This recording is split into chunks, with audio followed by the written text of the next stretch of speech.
Okay, and it should have started. So the recording has begun.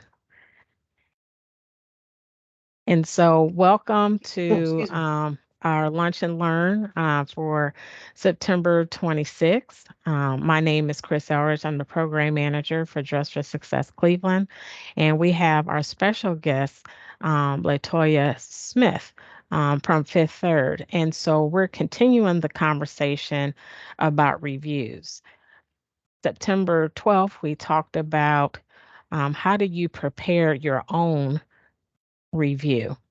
Now we're going to talk about the conversation and how do you deliver a review. We know that a lot of times there's a lot of nerves building up and anxiety when you're writing up your own personal one, but then when you are responsible for delivering reviews for others, it can be nerve-wracking too, thinking about all those different things that you need to share during that time. So we've got an incredible expert with us today. So I'm going to turn it over to Latoya. Well, good afternoon, everyone, wherever you may be, whenever you watch this recording. So, my name is Latoya Smith, and I'm going to do my best to project my voice. I am not feeling my best today, but I dare not to reschedule because this is important to me, and this was already on the book. So, if I mute myself because I'm having a little coughing spell, please don't mind me. The goal is to get through this presentation as best as I can. So I appreciate you all. Thank you.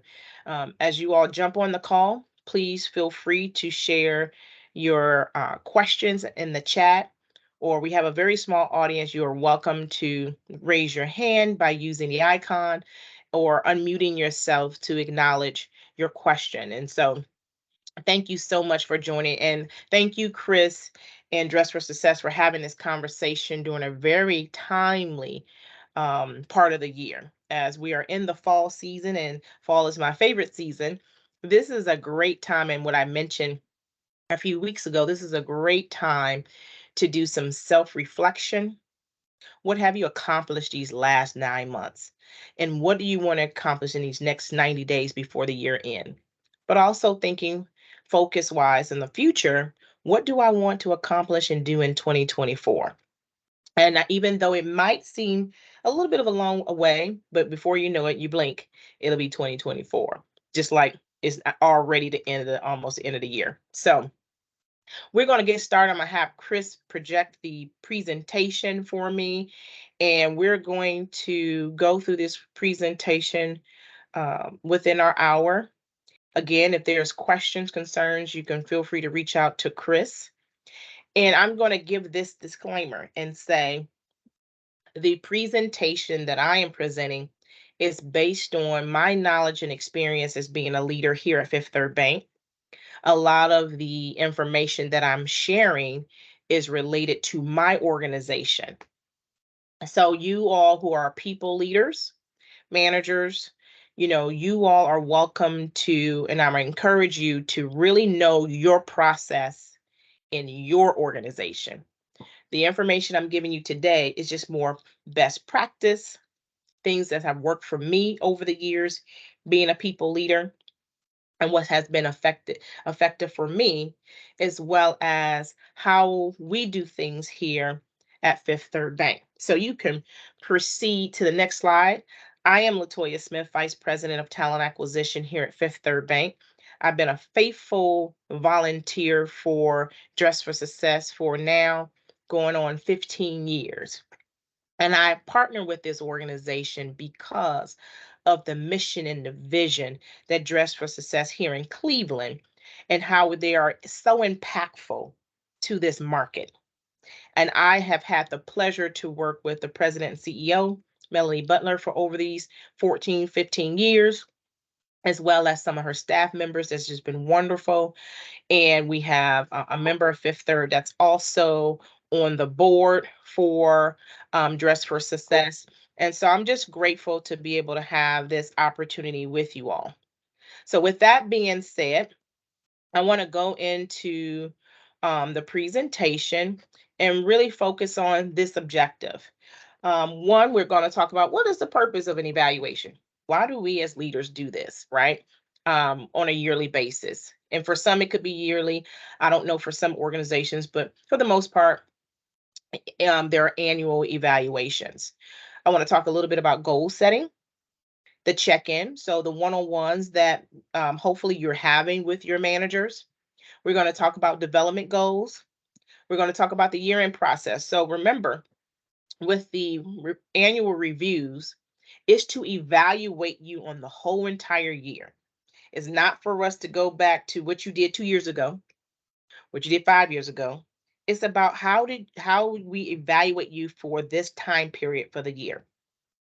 So we'll talk about that. I'll give a couple of best practices and then leave some room for Q&A. So how does that sound? Is that good?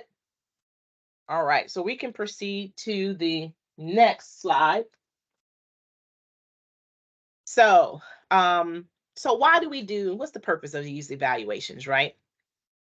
Evaluations really is for the leader to meet with the employees to discuss what you achieved for that year and how did you achieve it. So same thing you're doing when you did your self-evaluation, but this time you're coming together and you're going to talk about what did you do? How did you do it? And what goals did you have set out for yourself? What metrics? How did you meet up to those expectations? So when we talk about performance, we talk about how did you perform as it relates to your specific job function. So the quantifiable things we're talking about is what did you achieve? And the qualitative about it is how did you achieve it? What was the deliverables? What was the outcome? And then it's also about that fixed period of time. So what did you do from January 2023 to December 31st, 2023? That's the evaluation period. We're evaluating for that time period. Just a small disclaimer, depending upon where you are in your organization and when you started, you may or may not get an evaluation if you were not there a full year. Just so you know. You may get some feedback, and if you're not, you may want to request feedback. But the goal is for you to be evaluated for that full year. So some organizations, depending upon when you start, you may be too new to rate or to be evaluating until you're there a full year. Then when you talk about the development piece, and we'll talk about that later on in the slide, your specific development, maybe there were some goals that you set for yourself. How did you achieve those goals? Did you meet that criteria, or do you need to extend it out a little bit more? It's also intended for career development. What else could be possible for you? What else would you want to do? What other goals or career goals you want to pursue? It also builds effectiveness on their current and future roles. So we'll talk about where you are and where you want to be. And if there's any gaps, how do we close those gaps? But also the whole goal of the evaluation is to be future focused and to talk about what we're going to do in the future. This information should be in real time. You should be getting real time feedback, as well as there's some coaching that should be done with you and the leaders. And I'm going to also share with you some prep tips that would be helpful to you as well. So we can proceed to the next slide. That's the why. So the next slide will talk about, I believe, goal setting. If you can proceed to the next one.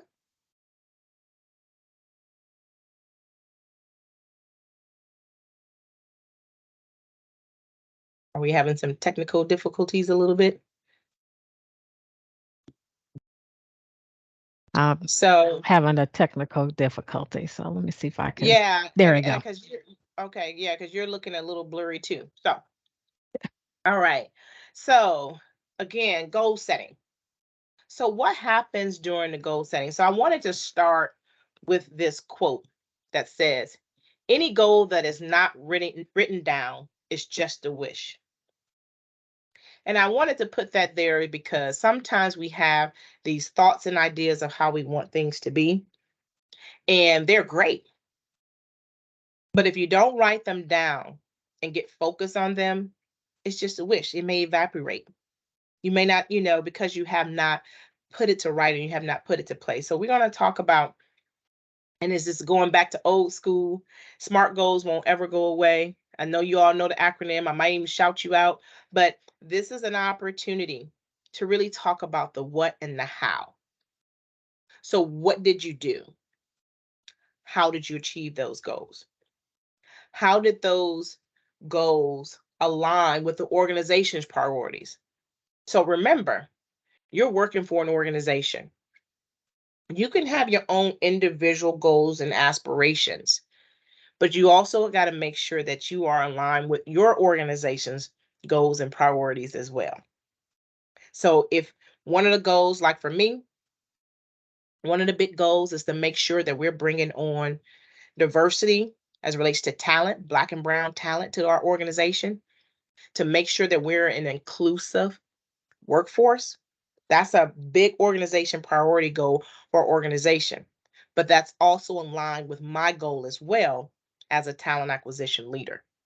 So I make sure that my goals also align with the organization's goals and priorities. And then also, again, my learning goals as an employee. So, what's important to me, especially if I either want to stay in my current role, which is so fine if I do, if individuals want to continue, I love what I do. I wake up in the morning, I'm so excited about what I do. That's great. And you can stay in that job forever if you like. But the goal is you got to be 1% better at least every single year that you're in that role, regardless if you know it like the back of your hand. The goal is to continue to be um, upgrading yourself, making sure that you are staying abreast and being marketable each and every time. That's going to be so critical. So, also, I want to talk about SMART goals. What do I mean by SMART goals? And Chris, since you're the only one on the call, when you think about SMART goals, what comes to mind for you? Well, definitely, it's a more specific goal. I think all of those things that it outlines, and it takes time. It's not Mhm. something that you just come up with at the top of your head. So it needs to be extremely specific. And it definitely, a lot of times when we set up goals, I think the one big miss, particularly that's related to SMART goals, is that it's time bound. We put down a Mhm. lot of goals and things that we want to get done, but a lot of times we miss that last step as far as putting a specific time when we need to get these things done or when we want to get these things accomplished and going back to check to see if we made that goal. Spot on. See, you could have taught this yourself. So yeah, so we talk about again the goals being smart. So we want to talk about and make sure that what we accomplish and how we achieve those goals are being done with the right behaviors, Mhm. with integrity, right? Because there may be certain things that, and we've all experienced people hitting and achieving certain goals, but that doesn't mean they did it with a lens of integrity in mind. Right. And we probably all got stories about that. Mhm. But we also got to make sure that employees have standard goals based on their role and based on also what we think the leaders or the managers feel that will support the goal of the organization and making sure that it drives success for the organization. Because again, it's about the success of the organization. So if you're doing well, the organization does well. Right. So when we talk, yeah, go. So when we talk about those SMART goals, Chris just hit it. The S stands for being very specific. So keep it clear and simple to what that goal is. Being very plain and simple. Use, simple language that you use. So keep it clear, simple, and stick to that goal. And when you're sticking to goals, don't overwhelm yourself with 10, 15 goals in a year. That may be setting yourself up for failure, honestly. Mhm. Mhm. Prioritize those goals, you know, and say, okay, this year I'm going to focus on these things. It may be three things because even those three things may be difficult to try to achieve in a year. So don't overwhelm yourself, just like we do at the beginning of the year. I got all these resolutions, and you got 50 resolutions, and by the time February come, you ain't done nothing. Nothing. Mhm. Don't do that to yourself. You got to make sure what Chris said earlier, it got to be measurable. So you got to include performance targets that can be measured straightforward. So what is the time frame? Got to be measurable. But the A says it got to be attainable. Is it realistic? You know, does it align with the team goals, the organizational goals? Even does it stretch you to get you ultimately where you need to be? So it has to be attainable. But we know it got to be realistic. We got to make Yeah. sure that those goals achieve the appropriate time frames.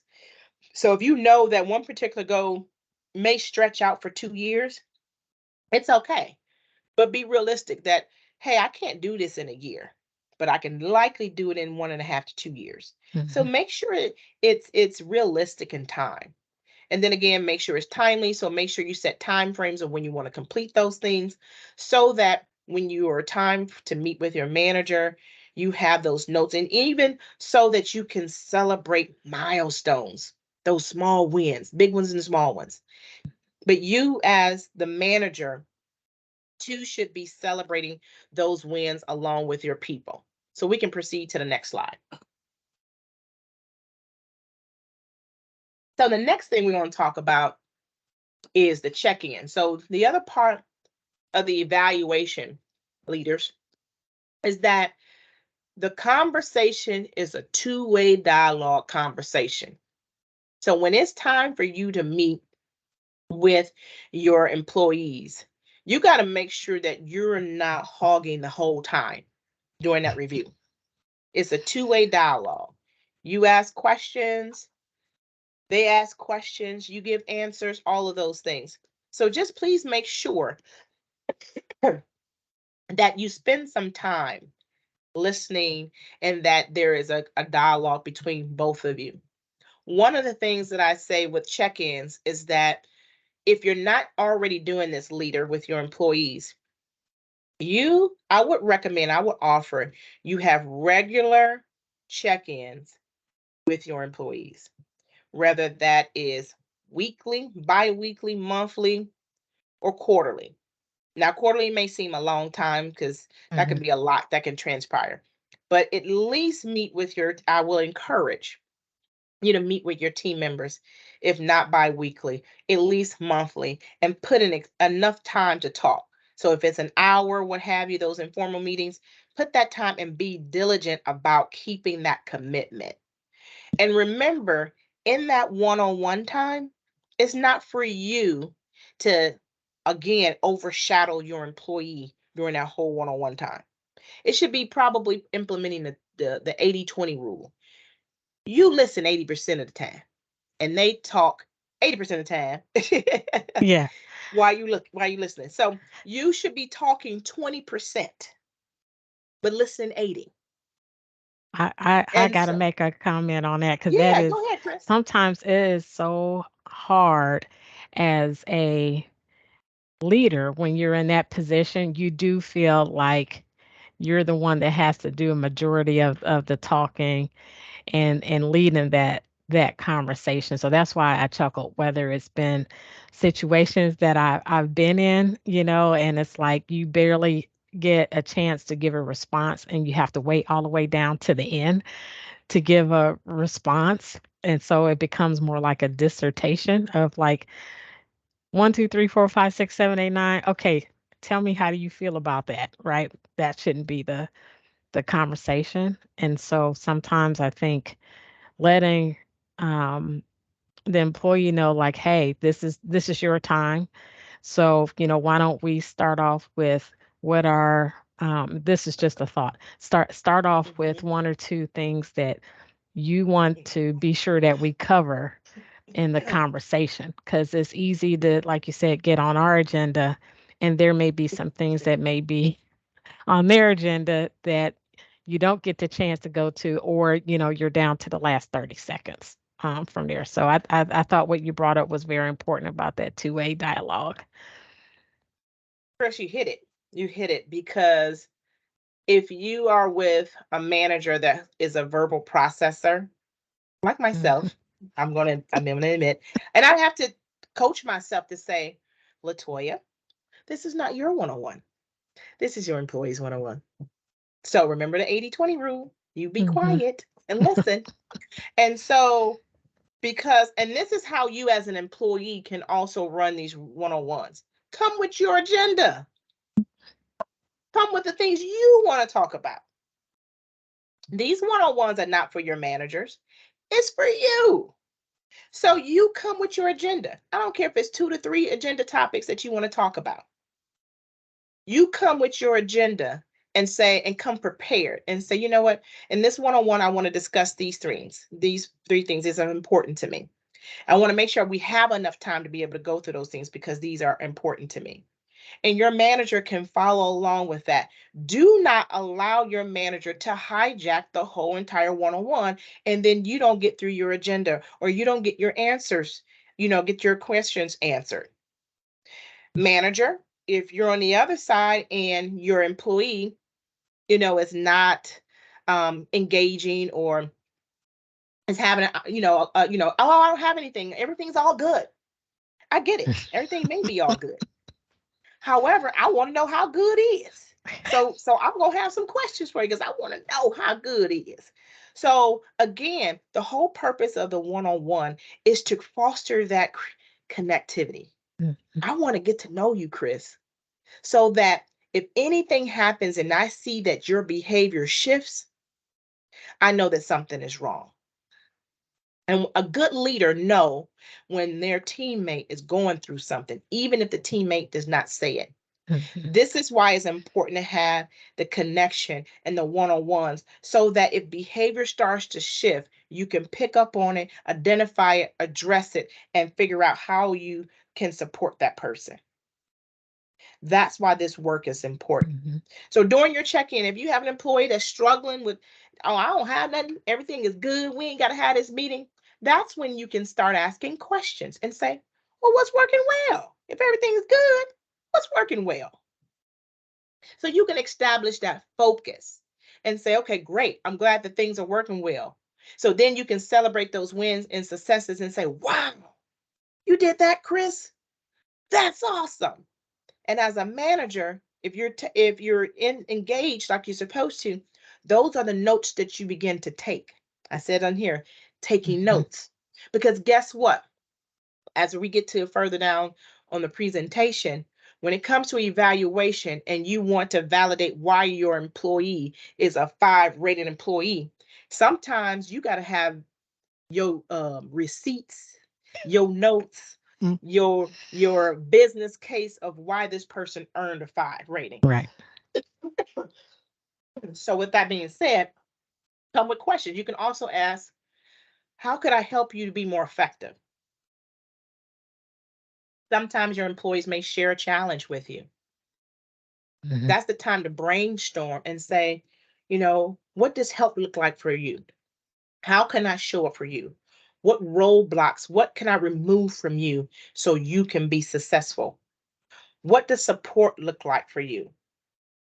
Is there anything else getting in your way? And let's make sure that we prioritize the things you have to do so that I can better assist you. That's what the two-way dialogue should go. You got to create that cadence. And you got to be able to say, what, I like that conversation we had, manager. Is that something that we can do on a monthly basis or bi-weekly? Because I need this. Managers, I understand, I don't care how many direct reports you have. It may be timely, I get it. But you decided to be a people leader, and this is what you got to do. Make sure you take notes. Make sure you're showing up for people. Provide feedback. Making sure you remove your job, honestly, as a leader, is to support and remove barriers. You're gonna block them, you're gonna block and tackle. That's part of what you are to do. And that's critical as a leader. Because most of us, especially if you have high performing leaders, high performing employees on your team, they may honestly not need you as much. That means you did your job. And that's great. But it's still your job as a leader to make sure that they have the tools and resources to be available to them, to be able to perform the way they need to perform, and to be able to show up at work and keep their customer at the center and be able to grow and nourish and excel. Because guess what? You got to also be prepared for succession planning. Who's going to take your role when you've moved on, or if you decide to leave, or if you're on vacation? Who can step up for you in your time of need while you're away? So this is why this is important. Mhm. So you can advance to the next slide. And any Mm, questions you have, or Chris, anything you want to elaborate in the check-in part? Okay. All right. Anything you My, want to share in that as it relates to check-in, Chris? um, as I look to go to the next, I don't know why I'm stuck. Let me see. Maybe this. So yeah, I find that those regular check-ins are Hmm. important um, for leaders, and not to wait when you are obligated to do a review. Um, you have to get to know your people, and that's one way to do that with having, more frequent touch bases with them. And like you said, having that opportunity for them to lead more of the conversation as opposed to being leader led conversation, then you can find out more about what are those blockers that you can maybe help remove out of the way for them. So regular touch points, because you don't want to wait till when there's the half year or yearly review, and then all of a sudden there's all these surprises come up that probably could have been taken care of long before you sit down for the conversation, if that makes any kind of sense. That makes all the sense, and you're absolutely right. And some of the things that I'm sharing today on the leader side, reiterate some of the things that I've discussed a few weeks ago for the self-evaluation. So during a couple of weeks ago, I talked about development goals. This Mhm. comes up again here on this side as on the leader side, because what you want to do is, and right now is a good time to do it, and that is get to know yourself. So I have a degree in business, and so those who went to business, just that had business courses in college, and maybe in high school they may have talked about this, but I just remember from college, we had to do a SWOT analysis, Mhm. and so I'm asking you all to do a personal SWOT analysis. So what Mm. that means is I take an assessment of myself. What are my strengths? What do I do well? What, and I think that's very good to do, because sometimes when you're interviewing for jobs, and I'm on the talent acquisition side, one of the questions I ask, but what strengths do you bring to this organization? What strengths would you bring to this role? And boy, oh boy, people still sometimes struggle. Mhm. So this is a good time to identify your strengths. But also, we all have weaknesses too. What are some of the things we don't do so well? You got to be able to identify that too. Because guess what? In the interview, we're going to ask, well, what are some Right. of your weaknesses? Or sometimes I use the words, what are some of your areas of opportunities, or areas that you want to focus on? Mhm. And some people don't know how to say those things, Right. or they say the wrong thing. So you don't be like, I'm always late. Well, that might be true, but you don't say it like that. Now you ain't gonna get no job. Tell me I'm always late. You might want to talk about time management, but we Yeah, can that's go not a into that weakness. another time. Yeah, But well, that's another class. But that's anyway, enough. but the O stands for opportunity. So what are the opportunities available to you? But also, what are the threats? So you got to assess, like, hey, are my skills outdated? Is there some things I need to do differently? Should I be going back to school for some? Should I be brushing up on something? And I'm gonna be honest with you all. When COVID hit, oh honey, that's when you saw a lot of gaps in people, Mhm. or gaps in employing with your employers and how certain things are set up. But that's how you found out that if somebody can still use a computer or not, Right. can could pivot or not. Right. Somebody, I'm still using the fax machine. No judgment if that's what you're using, but there's times that fax machine is not going to work. So do you know how to scan? Do you know how to upload Mhm. certain things? So it's really a time to really assess where, if my skill set becomes obsolete, what's next? Mhm. Things are starting to become very much so automated. We're being replaced with robots and machines. Don't get scared of that, because guess what? They may be replaced for certain things, but we still need people. Mhm. So don't get afraid that my job will be replaced by a machine, because then that means your skill set is needed someplace else. And you need to evaluate and keep rebranding yourself. So how I'm going to make myself marketable. I'm old, y'all. Don't go there. But I'm old. No. But I got to keep on making sure that I'm like Charlie Wilson. I don't know if anybody know who Charlie Wilson is, but baby, Charlie Wilson was there before me and after me because he knows how to rebrand himself. He knows how to make his sound fresh and new, even though he old school.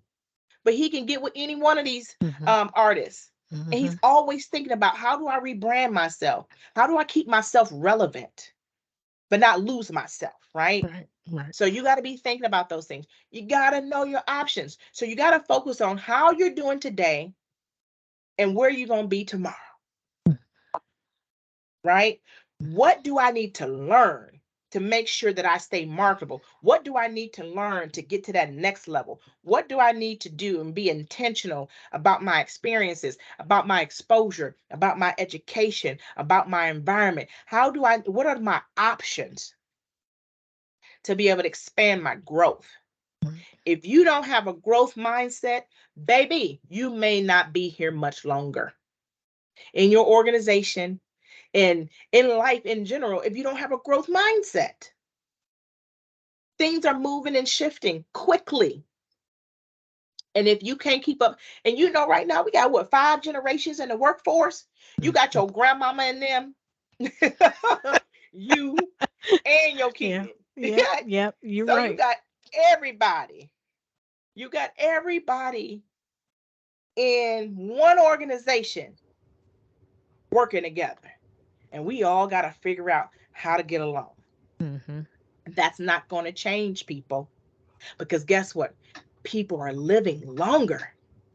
They may be sick, but they're living longer and they're working because they're sick and they got to be able to afford health care and everything else. So Right. we The economy. have to learn. Yeah, so we have to learn what our options are and continue to make ourselves marketable. You also got to create goals for yourself. We talked about that in the last slide. Create those goals that is aligned with your development, as well as make sure it aligns with your organization. And once you got that plan, you got to work your plan. Don't let it work you. You got to work your plan. And when you think about your plan, you also got to think about who's in your nucleus, who's in your collective circle that can help you to achieve those goals. So, manager, if you have somebody on your team that you know needs some peer coaching, who's doing it well on your team that you can assign that person to? I have a team of 8.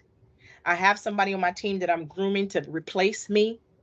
She has prior management experience, but I also assigned her a peer to be a peer coach. So I can build a business case that this person goes directly to her when something needs to be done. She's also making higher level decisions. I'm including her in meetings. So I'm giving her all the exposure. So when the opportunity presents itself for my role or something similar, I got a business case of what I've been doing to develop this person. So she created the goals, and I'm providing tools and resources and opportunities for her to be able to achieve those. And then we have regular conversations of what's working, what's not working, and what can we do differently to make sure that we're aligned with those goals.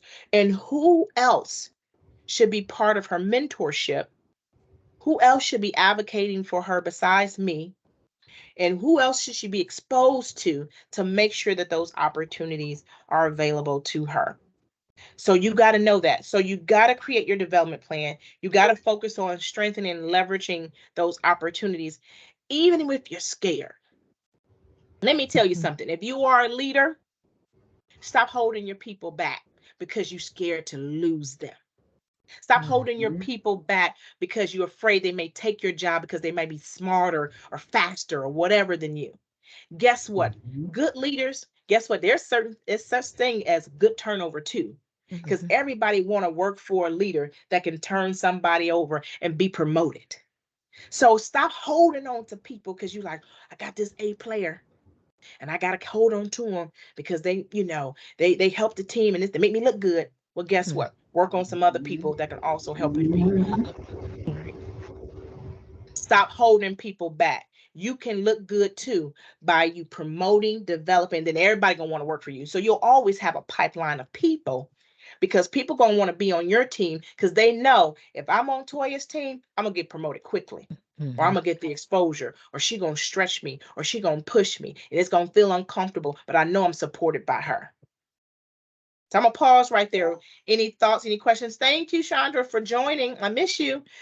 Chris, is there anything you want to share around that? Or I Chandra, you love can. that. Oh, I'm sorry. I love that detail about the SWOT analysis, right? And first to really do it on yourself, Mhm. whether you're a leader or not, particularly if you're a leader, because then I think it lets you think about like how are you leading your people and what are your opportunities. They may come up in some of the conversations that you have with your team, right? Mhm. So I think doing a personal SWOT along with as you think about your team, I think is critical.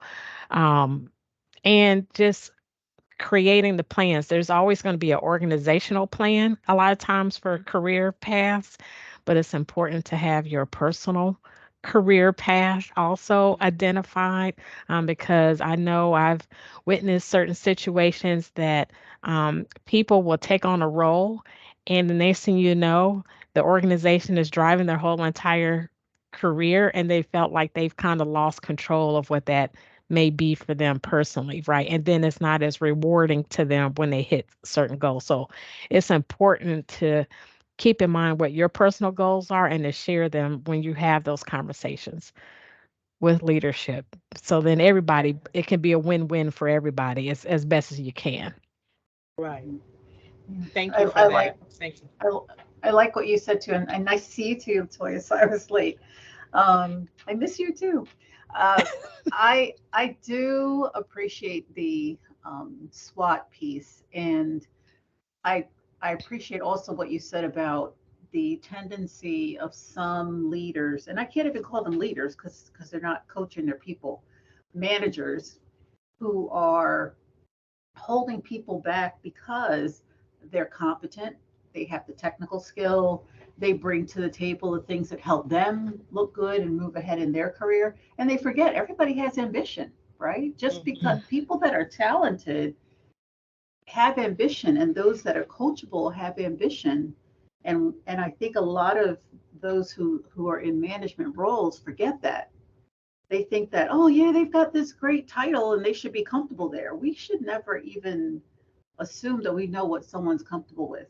We Mhm. shouldn't be setting limitations for people, as you shared, based on our desires, what will serve us, because you will have your opportunity if you do the right thing. Right. So thank you for sharing that. You're absolutely right. And then one of the things we talked about in the couple weeks ago when we talked about the self-evaluation, again, that exposure piece is critical because if you're someone that may be managed, because leaders lead, managers, they manage process, they can't manage people. And so if you have that exposure piece, that gives the employee the opportunity to showcase their talents and skills to other people who make decisions so that when opportunities become available, they can say, you know what? I didn't hear you mention Chris' name, but I saw Chris in action. And she really did a phenomenal job doing XYZ. Have we thought about looking at her? Oh, well, she may not have, hey, people may not care if the person may be a little green or not. Mhm. It's not about meeting all of these things that's in the job description. Is she coachable? Will she listen? Is she teachable? I Mhm. got her on that stuff. But I've seen her demonstrate XYZ in this way. I think we should give her an opportunity. Mhm. And honestly, that's how I got a number of my positions here at the bank because somebody was watching and I didn't know. Somebody else was advocating for me at the table when I didn't have a seat, or if my manager didn't have a seat, or I was able to jump over a level, still being green, but was able to do those things.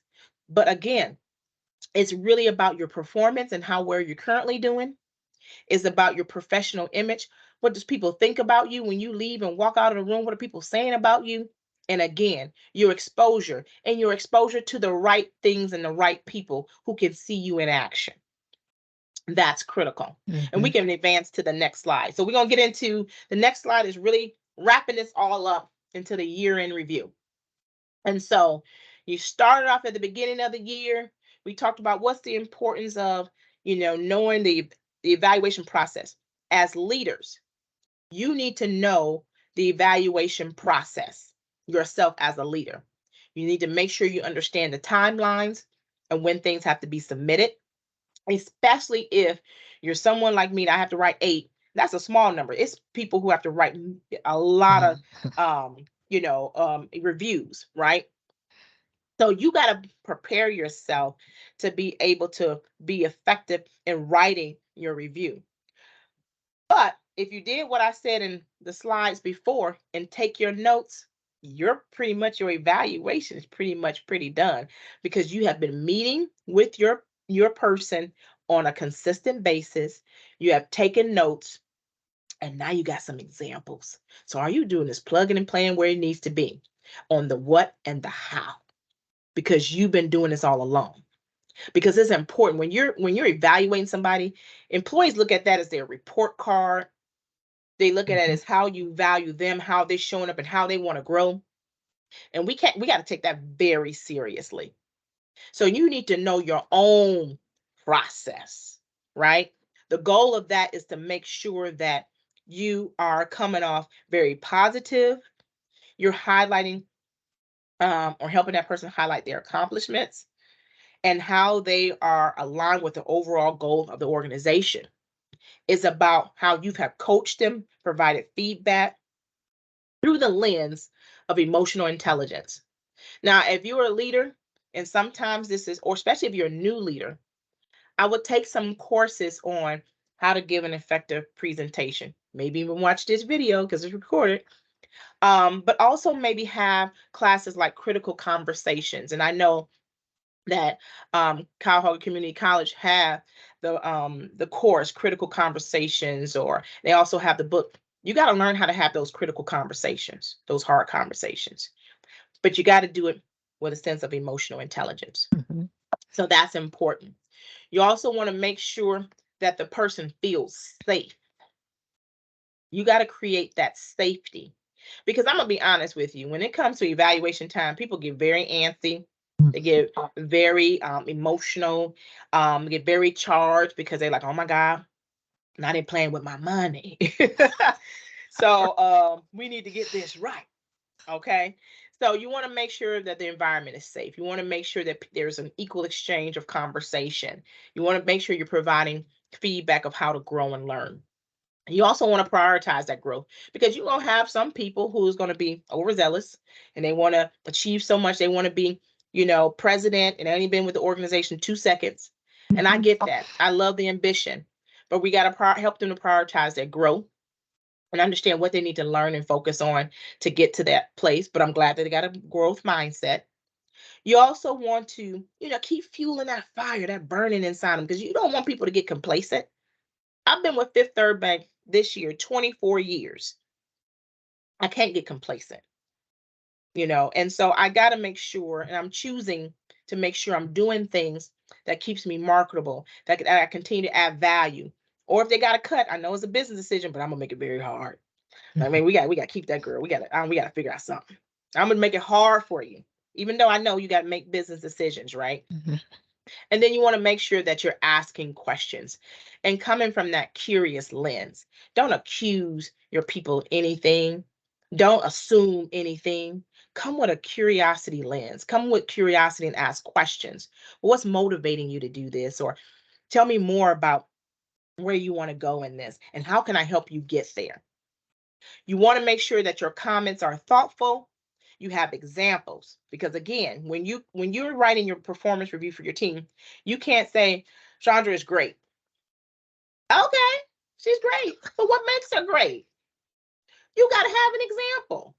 So you can say, I remember when she helped this business partner achieve this goal.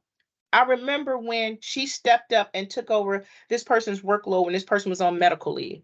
You got to have those examples. because you can't talk about the what and not talk about the how. How are they doing it? You can't just be, this person is a great person, but there is no validation behind it. You also got to listen carefully, because as leaders, sometimes your people are saying things without saying it. Mhm. You got to pay attention to their body language. You got to pay attention to the indirect things that they're not saying or that they're afraid to say. That's why that safety is important, right? And you got to be open to feedback too. So I asked my team, while I'm sitting up here evaluating you, what can I do differently or better? Because I know I can be off the chain. I know I can not always dot my I's and cross my T's, or I can have a bad day or something, or I can be so direct because I'm in the heat of trying to put out a fire or whatever and miss something. If you don't tell me, how I'm going to learn and grow. So that's going to be key. And when you ask for feedback, people, be prepared to be quiet, because it's not for you to respond. You ask for the feedback, ask at the point where you're open to receive. If you're not having a good day and you're already in the toilet, don't ask for feedback, because then if it says something's not good, you're even more in the toilet. Now you're defensive and all that stuff. Be open for it. Take it in, process it, but be quiet. It's not for you to defend it. It's not for you to go back and forth.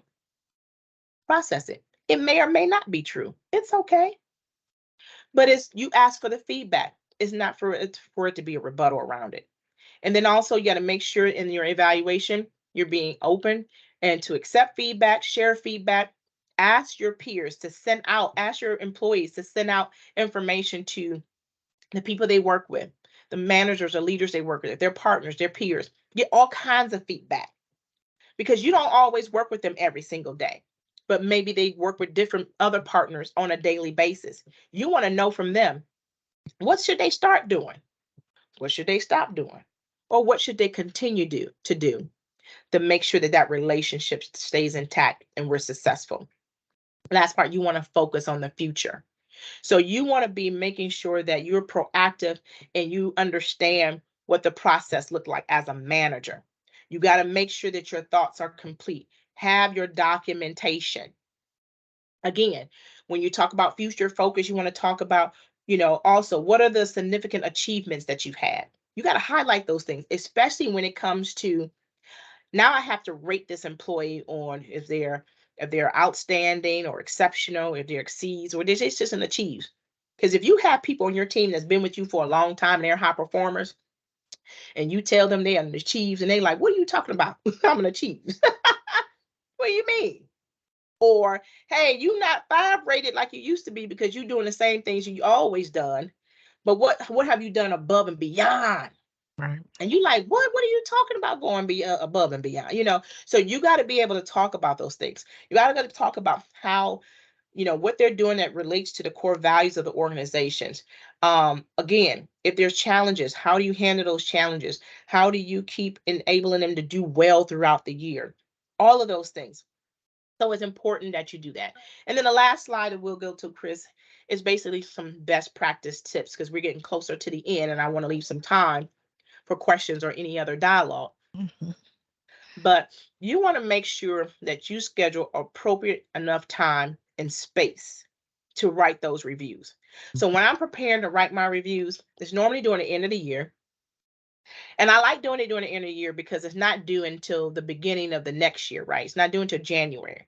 And I normally work during the end of the year because everybody else is off. That means it's quiet and ain't nobody gonna bother me. And so I usually take that time to work. I mean, I still do my family stuff, but I like that time to really assess and process the year, to really take the time. I set up my environment. So I'm in my home office. I got my frequency on my music playing, and I got everything set up. I got my favorite beverage, my tea or my coffee, and I got all my notes on all my team members. And I spend a dedicated time with each of those reviews to make sure that I'm fairly evaluating them on the year. Not what something recently just happened that could have been a hiccup, and not focus on that one thing, not focus on what they did a year ago. I'm talking about what they did in 2023. I'm going to gather my notes from the one-on-one session. So for me, I keep all my notes in OneNote. I'm not sure what everybody else use. I use OneNote to keep my paper trail because from an organizational standpoint, I ain't trying to kill no trees, and who knows where this paper would be in my office at home. Right. So I use OneNote.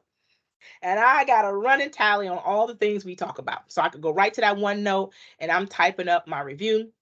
When I'm with them, when it's time for me to be with them, I'm making sure that I'm transparent, I'm honest, I'm highlighting and celebrating their wins. We do talk about directly some of the challenges and how we were able to overcome those challenges. And if those challenges are still current, how we're going to continue to keep working on those things. I actively listen. Again, we talking about the 80-20. I'm listening.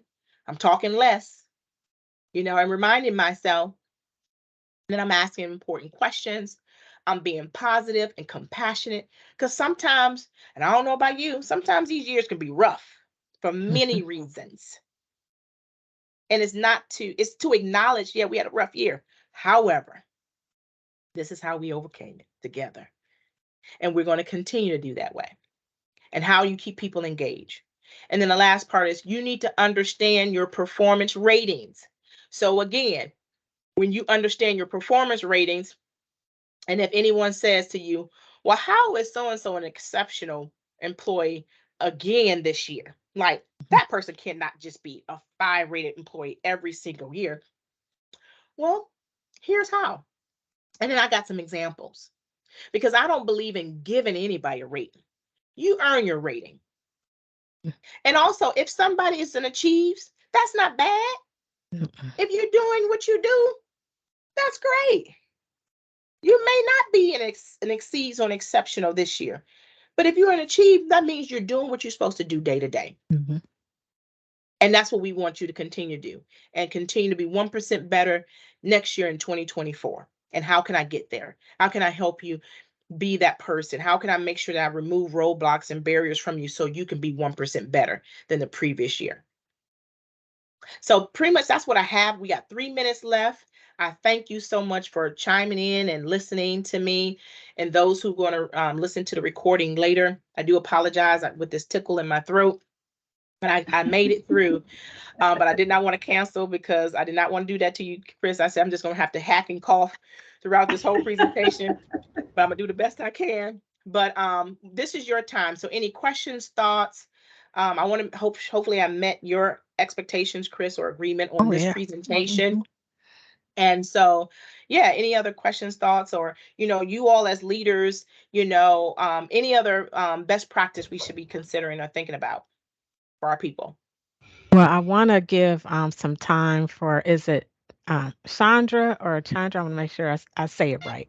Oh, Chandra. Chandra, I want to make sure you had an opportunity if there was any questions or thoughts. And thank you for joining on this call. And so I just wanted to make sure to give you an opportunity to speak. Oh, thank you so much. And thank you, Toya, for that. Always amazing you are. So I do want to ask a quick question because this is a challenge for me today, real time. Millennials, and it is a thing, right? I mean, I try not to be judgy by generation or anything like that because everybody's different.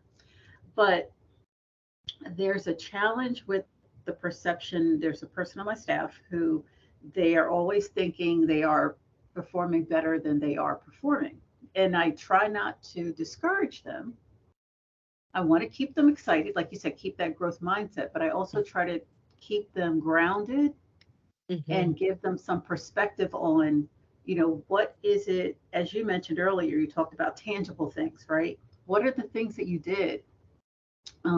This person gets stuck on, there's, like the one hit wonder, I did something amazing in June. Doesn't that carry me over for the whole year? And it's like, it was amazing when you did it. It still is amazing, but how'd you build from that, right? What else did you do?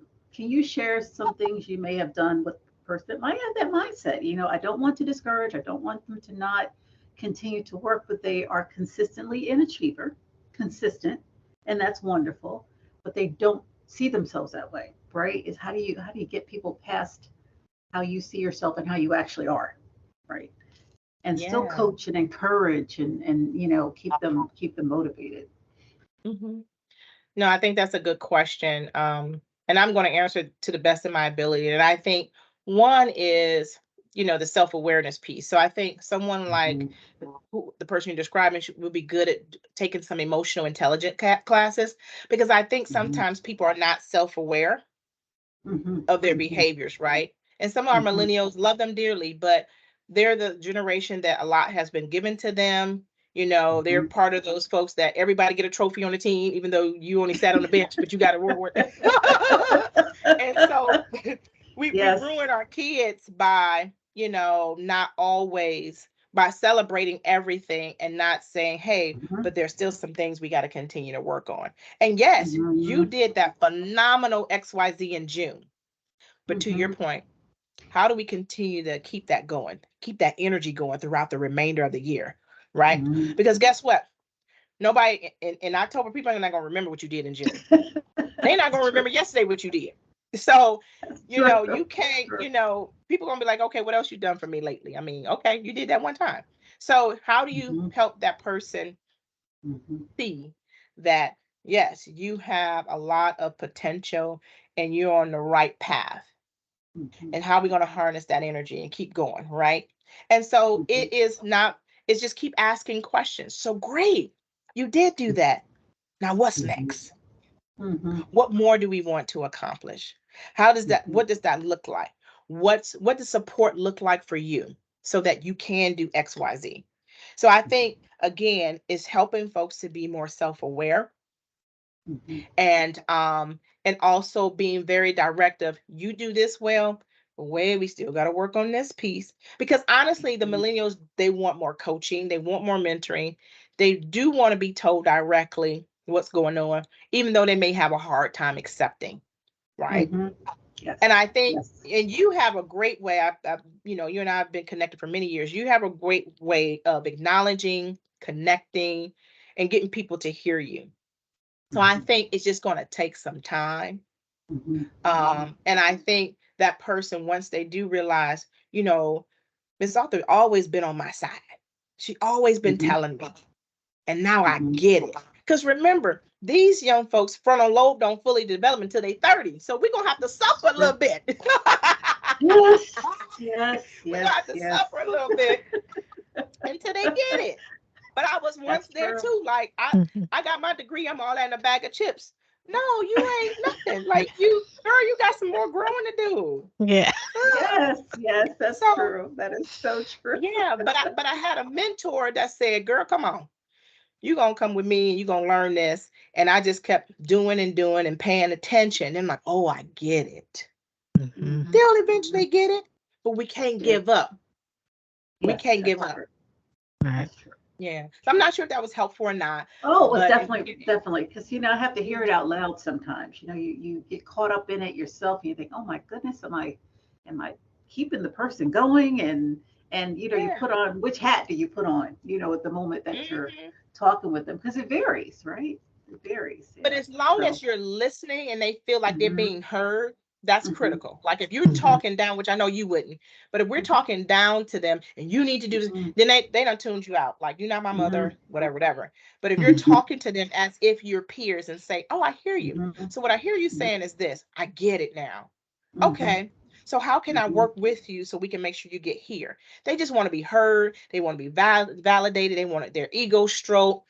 They want to know I'm on the right path, all those things. And we're going to do those things, but it's listening to them. And then you got to say, now, what I just say, what did you hear from me? That's true. And what I'm going to get in return, because we in this together. Like I'm learning from you, just like you learning from me. That's true. So this got to be a two-way street now. And you just got to get to that level and just be down to earth. Like you said, I'm going to keep you with a growth mindset and still keep you grounded. I need them 2 G's now. Yes. The 2 G's. And a good God in the middle of it. Like, good God, I need some help. These people killing me. So, yeah. So how do we do that? It's like a t-shirt now, the 3 G's. Yeah, there we okay. go. Yeah. We'll sell it. We're gonna sell them in the next 2 weeks, the 3 Gs. Okay, okay. That's right. All right. And remember me on the profits. Well, that was a great question and just a great conversation in general. And Latoya, thank you for looking at both sides of the table of the conversation, right? Whether Mhm. it's the employee and the leader, and there's a lot that we can do together. You talked about SMART goals, whether they're personal, organizational, about 80/20, making sure that 80 is the listening and the 20 is the talking. Um, Mhm. creating your own personal SWOT, and before you even start working on your team, because there may be some opportunities that as a leader we need to think about before we have those conversations. And we talked about the 1G, the growth mindset, right? Is, you know, not only for the employees, but then also as leaders, right? To have that Correct. growth mindset and to get comfortable with critical conversations, because as leaders that's one of the hardest things, particularly as a new leader. Like you made me think about, like, as a brand new leader, and then all of a sudden, I had 25 people I had to do evaluations on. I'm like, what am I going to say? I don't even know. Mhm. Did I have a conversation with them about this one thing or not? So getting comfortable with critical conversations and coming with a curiosity lens when you sit down with individuals for the evaluations and feedback. I heard before in my life, feedback is a gift, right? Mhm. With the quotes, right? So it's I think I like what you said about allowing yourself the right time to get the feedback. Because, like you said, if you're already in the toilet, then you're really Mhm. not going to be as receptive into hearing feedback. So you have to be able to listen. And then when writing evaluations, just allowing yourself enough time and space to do it, because nothing's like when you're trying to be in crunch time, trying to, oh, I got to get these done next week. Mhm. And you're just jotting down like whatever to fill in paper. Or to Mhm. fill in space. Right. So allowing yourself time, and as leaders, sometimes that may be away from the office. That may be, Correct. like you said, with the coffee and the tea and the music to kind of get you a little bit more relaxed so then you can go back to your notes. So I thank you so much for this. I'm already thinking about the next one that you're going to do in 2024. I think I, I just to kind of put a little plug in there, might be growth mindset. We'll talk about Okay. it. Okay, Okay. that's I love it. serious. So, well, thank you very much. Okay. Anything else before we depart? I know we're a few minutes over, but I just love this conversation. I love being on with Latoya. I get so much.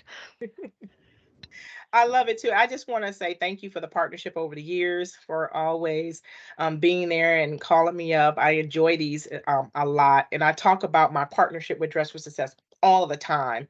And I just appreciate you, Chandra, for jumping on as well. It's been a long time. But I just want to make sure that the information that I'm giving is relevant, is relatable. And I want people, I care for people and I want us to get it right. As leaders, I need for us to get it right. There's a lot going Mhm, on. So I need for us to mhm. be resident leaders and step up, you know. And as employees, I need for us to use our voice and to Mhm. work on how do we continue to have a growth mindset to ultimately get to where we need to be. So I'm grateful. Thank you so much. Thank you for bearing with me today through this Oh, you're fine. You little made cough it thing. through. I made it through. So thank you, thank you, thank you. All right, Take everyone. Well, care. thank you very much. Enjoy the Take rest of your care. Tuesday. You Take too. Take Take care, care. care. both of you. Bye bye. Bye. Bye bye.